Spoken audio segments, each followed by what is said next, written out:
I'm going to make an easy and quick but very delicious and healthy chicken noodle.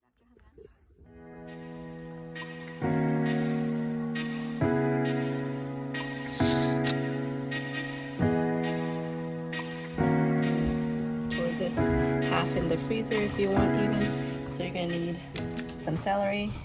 I have organic celery, carrots, onion. You're gonna need some garlic as well.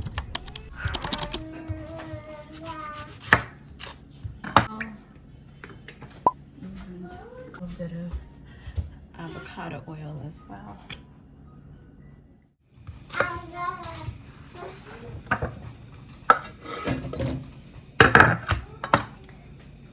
You can just roughly chop them. You don't have to have the onions perfectly chopped because it is soup. But the key to good soup is you have to saute the vegetables, especially the onions and garlic. That, and you need good stock, chicken and vegetable stock. That's one. I'm gonna do 2 onions.